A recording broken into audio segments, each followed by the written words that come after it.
요한복음 1장 43절로 51절입니다. 요한복음 1장 43절로 51절. 제가 먼저 읽습니다. 이튿날 예수께서 갈릴리로 나가려 하시다가 빌립을 만나 이르시되 나를 쫓으라 하시니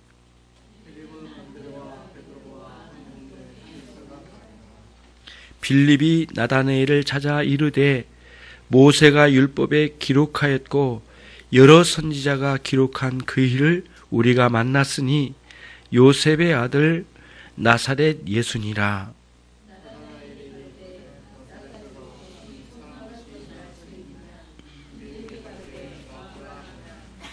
예수께서 나다나엘이 자기에게 오는 것을 보시고 그를 가르쳐 가라사대 보라 이는 참 이스라엘 사람이라 그 속에 간사한 것이 없도다.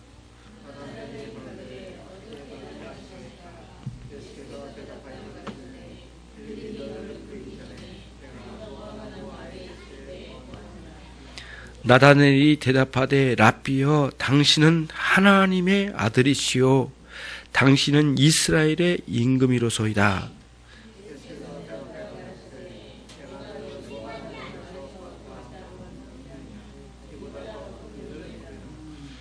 51절을 같이 합니다. 또 가라사대 진실로 진실로 너희에게 이르노니 하늘이 열리고 하나님의 사자들이 인자 위에 오르락 내리락 하는 것을 보리라 하시니라. 오늘의 교리문답입니다.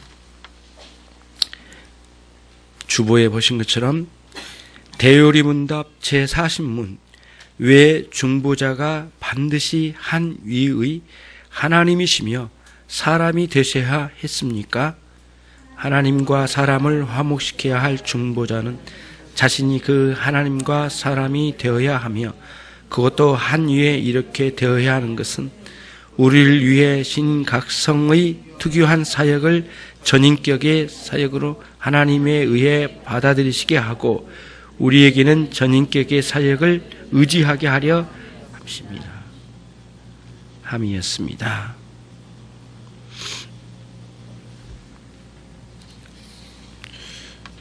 네, 이제 우리 김명희 성도님이시고요. 제가 신방을 하고 몇 번 뵙고 했는데 우리 김명희 성도님이 상당히 신앙이 좀 제가 볼 때 많이 깊게 신앙적으로 좀 세워져 있는 것을 제가 확인을 했었어요. 그리고는 많이 마음이 아프긴 하지만 이제 나름대로 이제 뭐랄까 김명희 성도님 오늘 아침 7시쯤에 이제 확인이 된 것 같은데 이제 별세를 하시면서 나름대로 좀 우리 정길자 성도님 많이 마음이 아프실 것 같아요. 그래서 아직 장례 절차를 진행하기는 조금 이른 모양이에요. 왜냐하면 이제 사인을 또 밝혀야 되겠다라는 것도 있고 경찰에서 좀 확인을 해야 되는 모양입니다. 그래서 이제 그게 끝나야만 절차가 되는 것 같아요. 그래서 우리 김신자 권사님이랑 또 확인하고 제가 또 오후에 확인하고 또 내일이라도 또 문자를 전체로 날리면 여러분도 좀 많이 좀 기도해 주시고요. 사실 우리 정길자 성도님은 신앙이 좀 없으셔요. 굉장히 충격이 좀 크시거든요. 좀 그래서 잘 감당을 해야 되겠고 또 사할린에서 오셨기 때문에 장례 절차가 좀 복잡하게 된답니다. 그래서 저도 좀 가서 찾아가서 알아보고 진행을 해나가도록 해서 상황은 제가 구역장에게 달려드리면 구역장은 이런 상황을 성도님들에게 다 전체 카톡으로 문자를 날려서 알려주셨으면 좋겠습니다. 이렇게 해서 여러분 시간이 되면 모임 시간에 오셔서 같이 예배하고 그리고 제가 알기로는 지금 적십자병원을 알고는 있는데 일단 나중에 확인해서 다 상황을 알려드릴게요. 그래서 기도하시고 또 장례 예배가 진행되는 때는 또 좀 같이 최대한 좀 많이 나오셔서 함께 예배에 참여해서 우리 성도가 이렇게 세상을 떠나고 하나님의 나라에 가시게 됐는데 마지막 절차이긴 하지만 함께 그렇게 해나갈 수 있도록 하겠습니다. 자, 대요리문답 제40문입니다. 이제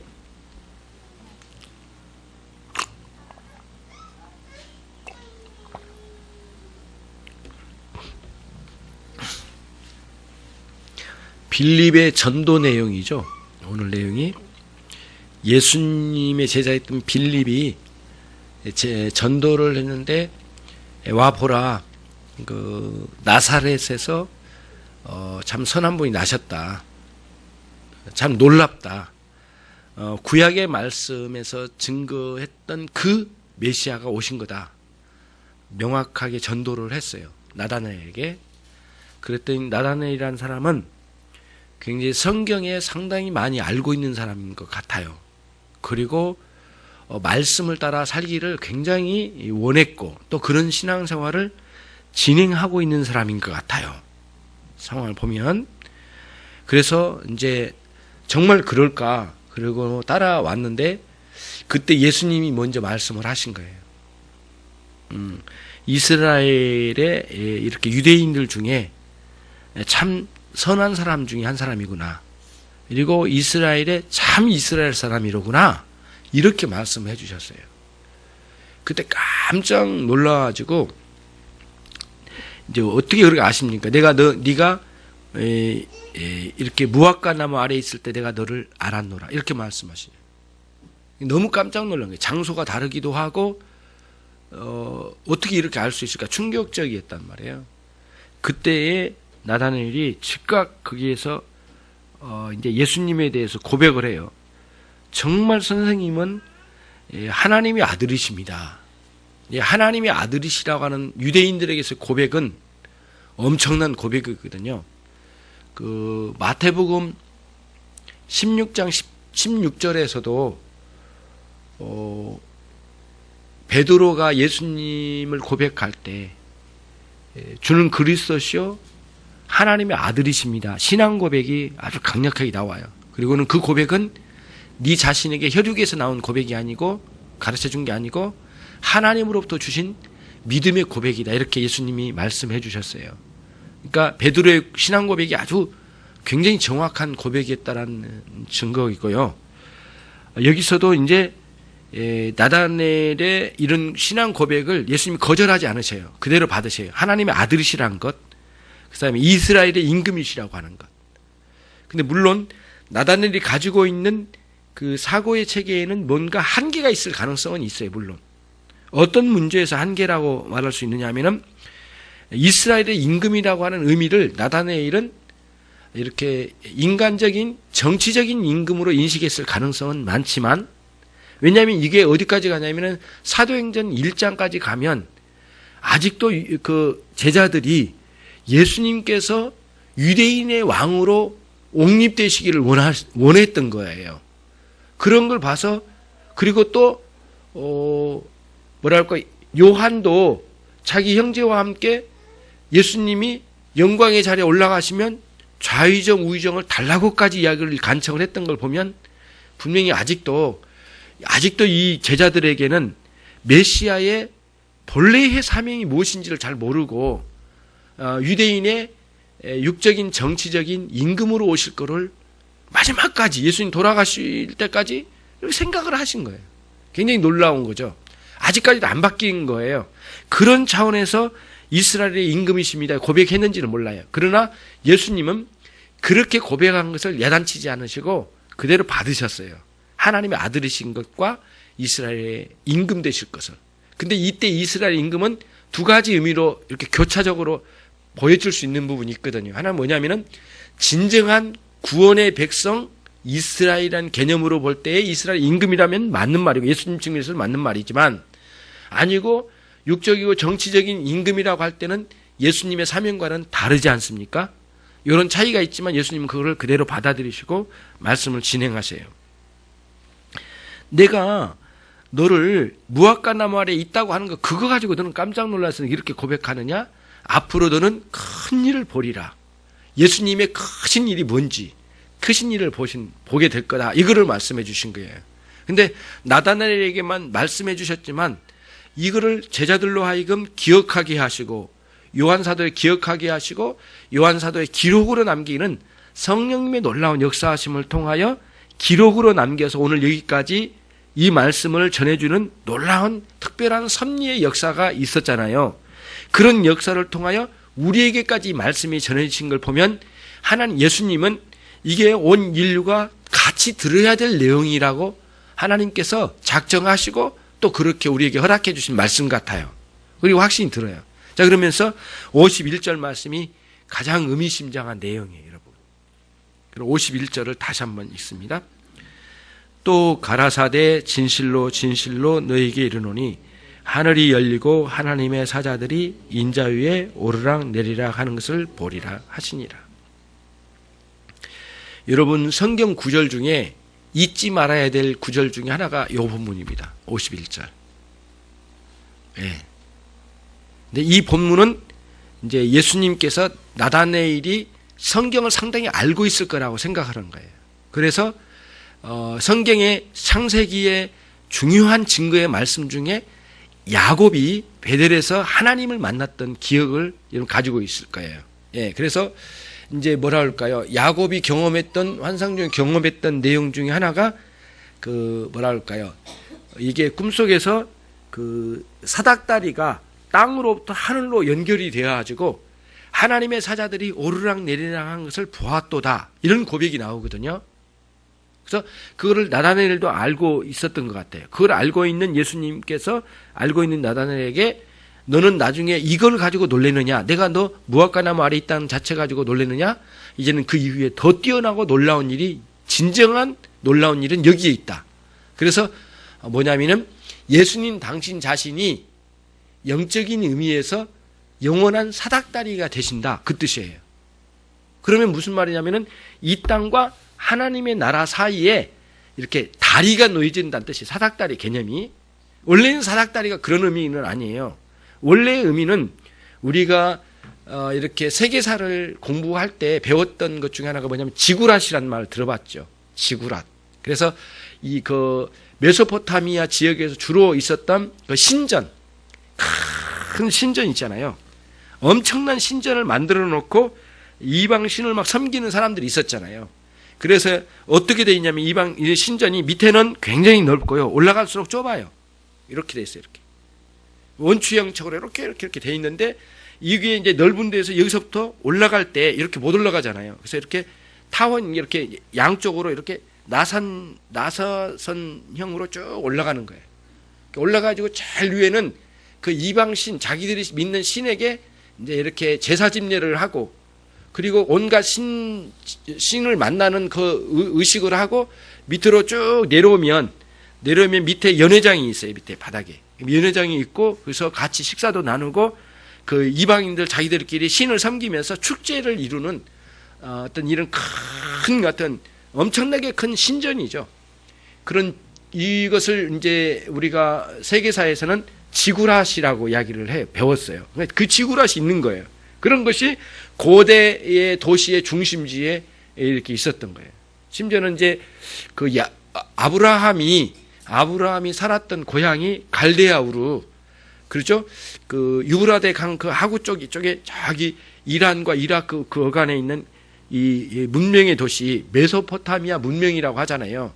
이집트 문명도 있고 황하 문명도 있고 인도 문명도 있잖아요. 인더스 문명도 있고 문명이 이렇게 발생지가 있잖아요. 세계 역사의 문명의 발생지 중에 있는데 그 중에 하나가 메소포타미아 발생지인데 거기가 어디냐면은 아브라함의 고향이에요. 그런데 아브라함의 고향인 이 갈대아 우르도 그 이렇게 도시 중심에 지구랏이 있었다고 그래요. 예. 예, 이제 이런 이제 학계에 이제 연구된 이런 발표된 내용들이 많이 있어요. 이렇게 지구랏이 있는데 이렇게 쫙 공중에서 보면 비행기 타고 위에서 보면은 꼭 마치 뱀이 이 또가리를 감추고 이렇게 쭉 해가지고 고개를 탁 쳐들고 있는 그런 모양으로 돼 있답니다. 위에서 보면 뱀 모양, 옆에서 보면 나사선으로 올라가 있고 실제로 뱀의 형태를 띠고 있는 형태로 만든 것도 좀 많고요. 왜 그랬는지는 알 수 없지만 편리성도 있고 아니면 그런 뱀의 형상을 만들려고 했는지는 모르겠지만 이런 것을 만들어 놓은 거예요. 그럼 야곱이 어렸을 때 이제 이 사닥다리라고 하는 용어를 지금 설명한 거예요. 사닥다리가 뭔가. 여러분, 이런 거예요. 아무리 꿈을 꾸고 뭐를 하더라도 그냥 거기서 자기가 그 꿈속에 있는 어떤 거를 이름을 만들어내기란 어려운 거거든요. 어떻게 하든 내가 그동안에 어렸을 때부터 봤던 어떤 물체나 어떤 형상 있잖아요. 그거를 가지고 언어에 습득을 하잖아요. 이게 뭐라는 단어의 언어를 습득을 해가지고 가지고 있는 거예요. 그리고 자기가 거기서 하나님의 엄청난 역사를 경험하고 이게 천사가 오르락 내려가는 굉장히 높이 올린데 이서 누워 있는데 자기 하늘을 치고 올라간 그런 엄청난 곳에서 이렇게 천사가 오르락 내리락 하는 것을 환상 꿈속에서 보았다 이거예요. 엄청난 경험을 했잖아요. 일단 하나님이 큰 경험을 한 거예요. 그러면서 그때 바로 이야기한 게 톡 튀어나온 게 뭐냐면은 야곱의 입에서 톡 튀어나온 게 뭐냐면 내가 사닥다리를 봤다 이거예요. 근데 그 사닥다리 그 용어로 그냥 들어가면 뭐냐면은 우리가 세계사에서 공부한 뭐예요? 그거 지구라시라는 용어예요. 같은 용어예요. 같은 거예요. 그런 의미로 쓴 거죠.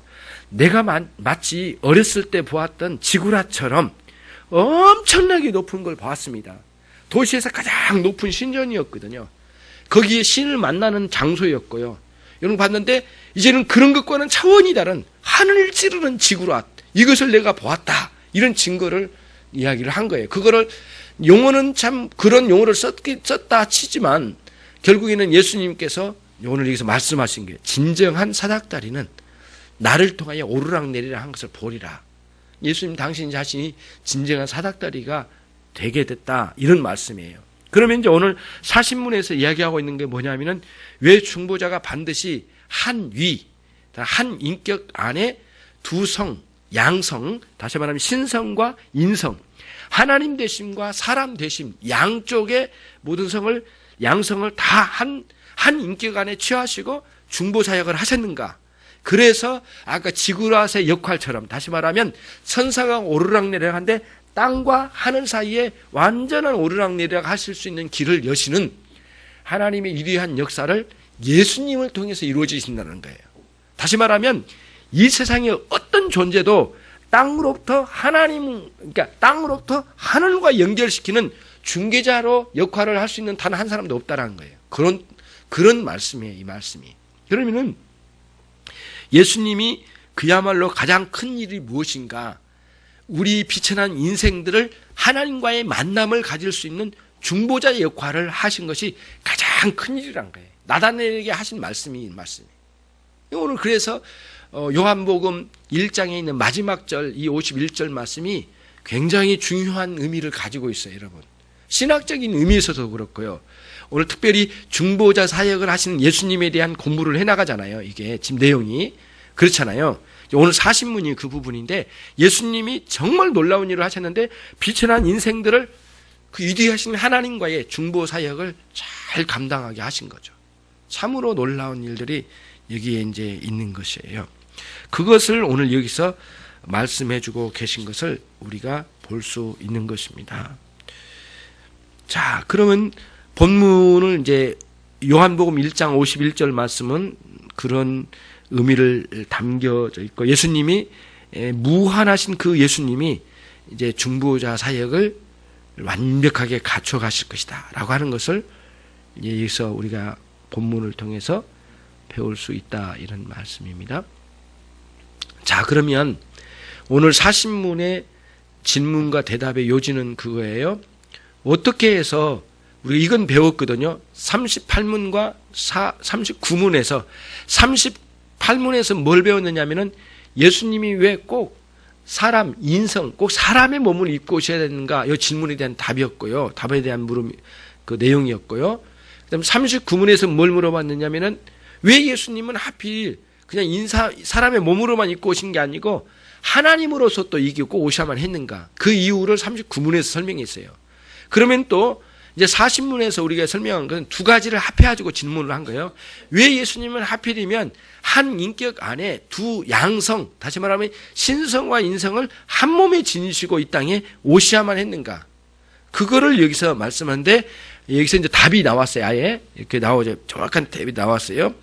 첫 번째는 뭐냐면은 예수님의 일은 신인 양각성의 특유한 사역, 다시 말하면 사람의 몸을 입고 하셔야만 했던 그 사역, 다시 말하면 우리에게 내려오셔서 우리를 체휼하시고 우리의 이 고통스러운 상황을 알아주시고, 그리고 우리가 놓여져 있는 율법의 저주 아래 속으로 내려오시기까지 그래야만 되기 때문에 사람의 몸으로 오셨다고 말씀을 드렸잖아요. 또 그리고 왜 꼭 하필이면 예수님은 하나님으로만 꼭 오셔야 되는가? 만약에 하나님으로 오시지 않으면은 이 하나님의 속죄의 사역을 영원히 끌고 갈 수 있는 일이 아니에요. 단번에 할 수 있는 일이 아니잖아요. 영원히 이 구원 사역을 이루어 가시는 분이 예수님이신데, 영원히 하나님 아버지 앞에 만족되게끔 이걸 충분히 이끌어 가셔야 되기 때문에 예수님이 꼭 신으로 오셔야만 했다. 이거예요. 하나님으로 오셔야만 했다는 거예요. 그러면서 왜 그러면 따로따로가 아니라 왜 하필이면 하나님이시면서 사람으로 동시에 오셔야만 했는가? 란 그 질문이 사신문의 핵심인데, 그거는 그거예요. 신성과 인성 각성이 각각 특유한 사역이 있지만 그것을 한 몸, 한 존재 안에서 전인격적인 사역으로 하나님에 의해 받아들여지시기에 합당하도록, 받아들여지시기에 합당하도록, 다시 말하면 인성으로 감당하셔야 될 것과 신성으로 감당하셔야 될 것을 전인격적으로 통합적으로 하나님 아버지 앞에 드려지셔야만 하기 때문에 동시에 신성과 인성으로 오셔야 됐다, 이런 말씀이에요. 그리고 또 하나는 뭐냐면은 우리에게 하나님 측면에서는 꼭 동시에 받아들이셔야 되겠고, 우리 측면은 뭐냐면은 예수님이 사람이시면서 동시에 하나님으로 오셔서 전인격적인 사역을 통하여 우리는 그 예수님을 온전히 의지해서 이 비천하고 영원히 멸망할 이 인생이 예수님을 통하여 영원히 영생을 누리게 될 그 단계까지 갈 수 있도록 우리가 가기까지 우리가 그분을 충분히 의지할 수 있도록 하시기 위하여 그렇게 오셨다는 거예요. 사람으로서, 신으로서, 하나님으로서 이렇게 오셨다는 뜻이에요. 그런 맥락에서 생각해 볼 수가 있어요. 자, 그러면은 이제 우리가 여기서 이제 생각해 볼 수 있는 게 뭐냐면은, 왜 이렇게 중요하냐면은요, 역사적으로 이제 소시누스라고 하는 사람이 신학적 학설을, 아주 이단 학설을 펼쳤어요. 뭐라고 했느냐면은, 이제 삼일체 하나님을 거부하면서 삼일체 하나님이 없다, 막 이렇게 주장을 하고, 예수님의 이런 사역이 예수님이 오실 때 하나님으로 안 오셨다, 이렇게 주장을 하면서 인간으로만 오셔서 훌륭한 도덕적인 삶의 온전한 희생을 드린다고 했지만 신으로 오신 것은 아니다, 이렇게 해서 예수님의 신성을 부정하고 심지어는 성령님을 부정해요. 성령님을 뭐라고 했냐면 하나님의 감동 정도. 우리가 말씀을 들을 때 감동 감화가 있잖아요. 성령님은 그냥 없고 그냥 감동 감화 그 자체를 성령이라고 하자, 이런 식으로 주장한 소시누스라고 하는 아주 이단 학설을 내놓은 그런 자가 있었어요. 16세기에 그런 학파들을 소신한주의자들이라고 해요. 그런 자들이 또 무리가 져져서 예수님의 신성을 예수님의 인성과 이렇게 갈라놓는 이런 형태로 가고, 또 어떤 무리들은 심지어는 예수님이 하나님으로 잠깐 왔다 갔을 뿐이지 인간으로는 안 오셨다, 심지어는 예수님이 영으로만 오셨다가 육으로는 안 오셨다, 막 이런 식으로 예수님을 이게 전인격적인 사역으로 양성을 이렇게 연합된 상태에서 온전한 통합된 상태에서 하나님 앞에 드려지는 그런 것이 아니라고 하면서 예수님의 사역을 갈기갈기 찢어놓는 이런 이단들이 많이 있었어요. 그러니까 오늘날 또 이단들의 일부분에서는 이런 부분들을 주장하고 예수님이 하나님의 아들은 아니셨다, 이렇게 주장하고 자기의 교주들을 그 자리에 집어넣으려고 하는 완악한 것들이 많이 있잖아요. 그런 것은 허접한 것들이고요. 이미 그런 요소들을 많이 가지고 기독교의 참된 교리 안으로 파고들어서 우리의 신앙을 공격하는 이런 무리들이 있기 때문에 오늘 사신문이 참 중대한 질문에다가 중대한 대답이 아닐 수가 없어요. 그러면은 마지막으로 이제 정리를 해볼게요. 이런 거요. 예수님은 사람의 몸을 입고 오시고 완전한 신의 역할을 신이시면서 동시에 위 안에 존재하시면서 우리에게 오실 때 정말 놀라운 건 뭐냐면은 이런 거예요. 예수님이 오실 때에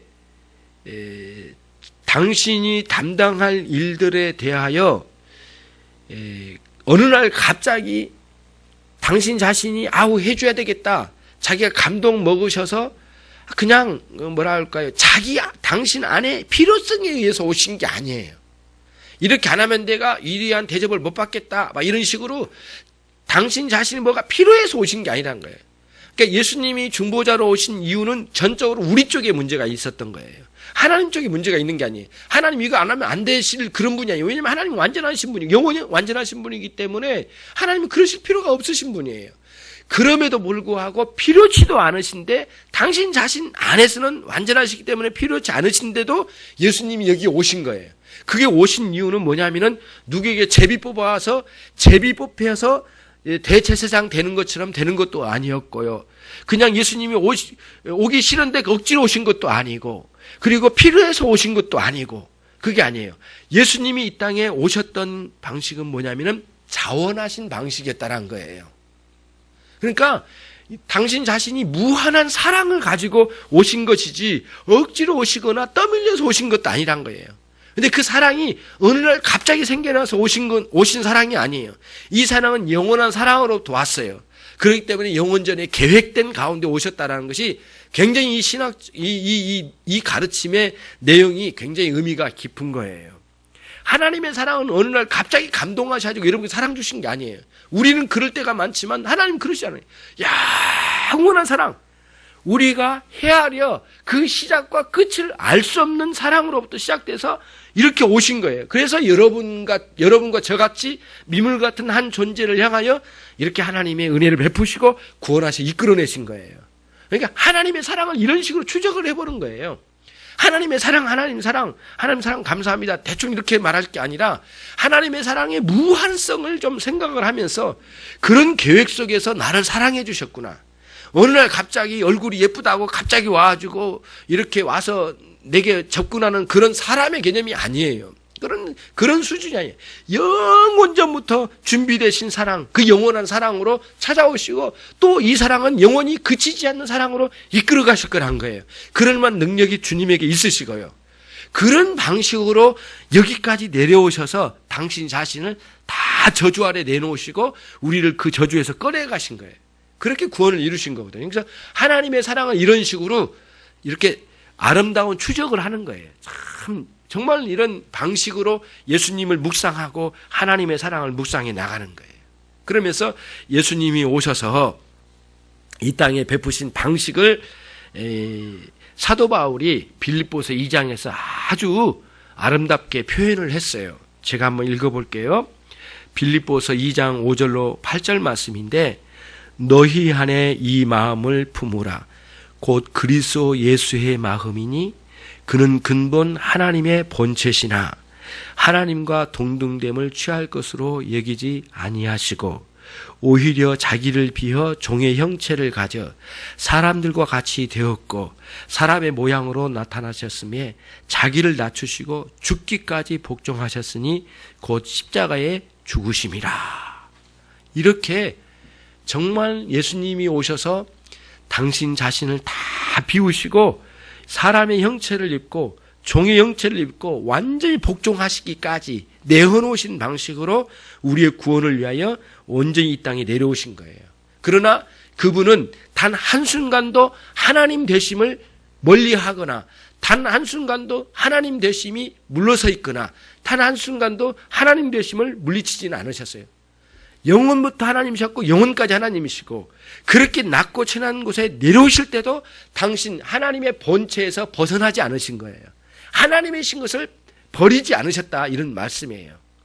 그게 굉장히 놀라워요.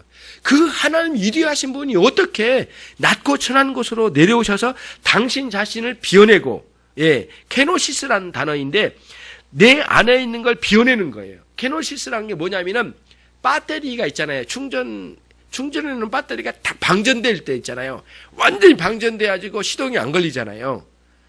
우리 박동훈 집사님 차가 그랬는데 이렇게 시동을 근데 완전히 방전된 거예요. 왜냐하면 배터리를 바뀌었다든가 뭔가 잘못된 거예요. 그냥 하룻밤 두 밤 자고 나서 키려고 하니까 완전히 바뀌었는데 아직 시동이 안 걸리더란 거예요.